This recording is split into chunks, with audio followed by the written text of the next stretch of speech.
this video, I am going to talk about how to initiate the first breastfeeding after your baby is born.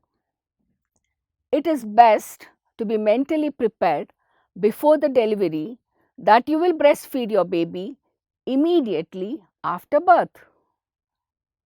The aim is to breastfeed within an hour of birth in a normal delivery and within 4 hours in a C-section. Mothers are expected to be extremely tired and anxious after a painful process of labor or surgery and may not be up to it. But remember, this first breastfeed that you initiate is special for both of you. It creates an amazing bond between the two of you. Additionally, it also helps both the mother and the baby to calm down from the stress induced during labor.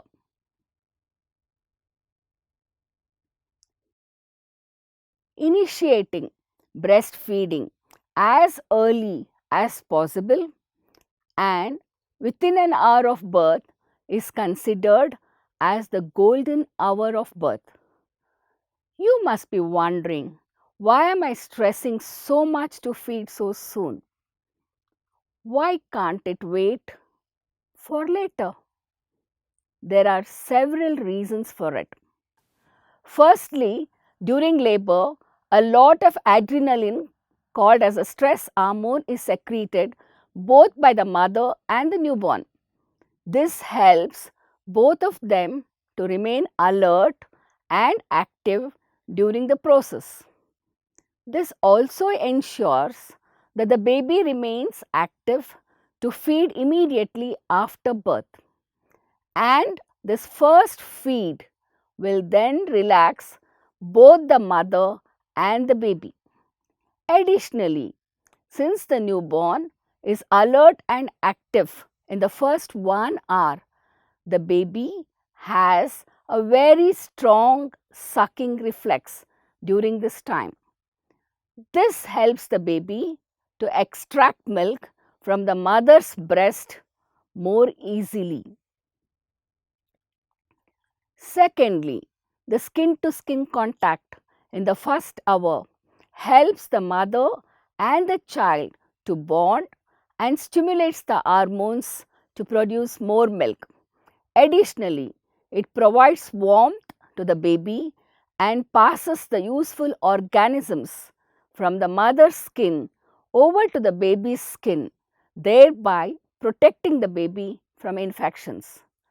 Thirdly, initiating breastfeeding in the first hour has shown to be more beneficial and successful in establishing and continuing breastfeeding. Mothers who start breastfeeding early are able to do so more easily even later on. Fourthly, the baby gets the first immunization from the mother in the form of the first milk, also known as colostrum. This has various health benefits. Finally, feeding within the first hour reduces the chances of postpartum bleeding because the oxytocin hormone released contracts the uterus and protects the mother.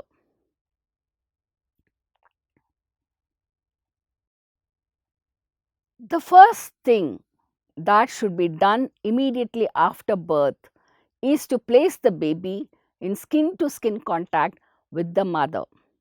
Unless not possible due to complications, this should be done within the first hour, the golden hour.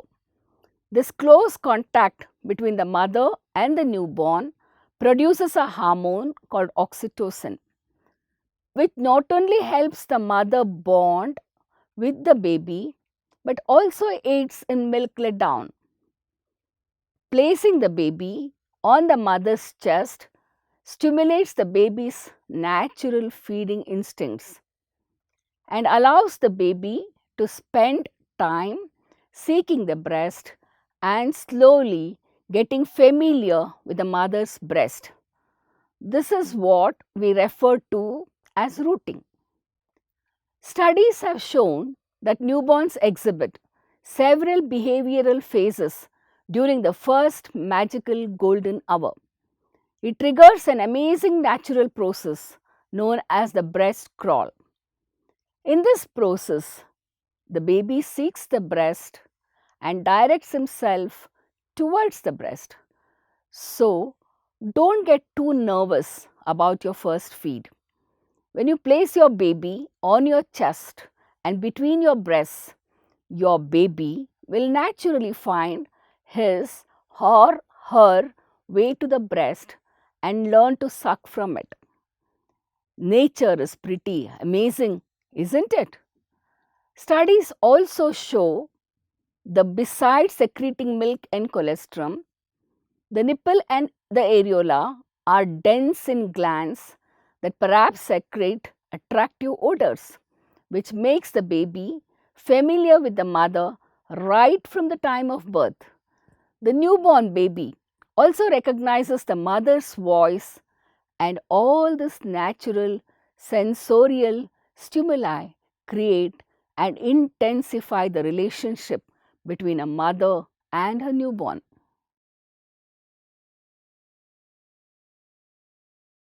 A lot of new mothers are usually concerned whether the milk produced will be sufficient for their tiny, delicate baby who till now was receiving all the required nutrition inside the womb. So, let me put some of your concerns at ease. The first feed and the early feeds that you provide will not contain a large amount of milk. The first milk or colostrum is produced in very small quantities, but it's sufficient and perfectly suited for the baby. Babies at this stage have tiny stomachs, so the amount secreted is more than enough for their needs. At times during these early feeds, there may not be any evident milk secretion. Do not worry. One major advantage of these early feeds is to teach the baby to suckle effectively, and additionally also helps in establishing breastfeeding. So all you need to ensure is to get your baby to your breast and allow your baby to suckle on them. Rest. Nature will take over to meet your baby's demands. To conclude, here are some takeaway messages. Initiating breastfeeding as early as possible after the birth of the baby is important and beneficial for both the mother and newborn. The first hour after birth is known as the golden hour. The baby is alert and active during this time and is the best time to initiate the first feed. Placing the baby onto the mother's chest immediately after delivery in skin to skin contact reduces the stress induced during labor and also assists bonding. The baby's feeding instincts will be automatically stimulated when placed on mother's chest, and the baby will naturally find his or her way to the breast and learn to suckle. The first feed and the early feeds will not contain a large amount of milk, but it's sufficient to meet the needs of the baby, and the colostrum provides immense benefits to the baby. Holding your child and breastfeeding for the first time post delivery is an amazing experience for mothers and babies alike. It is simple, natural, and absolutely magical, and should be part of every birth story.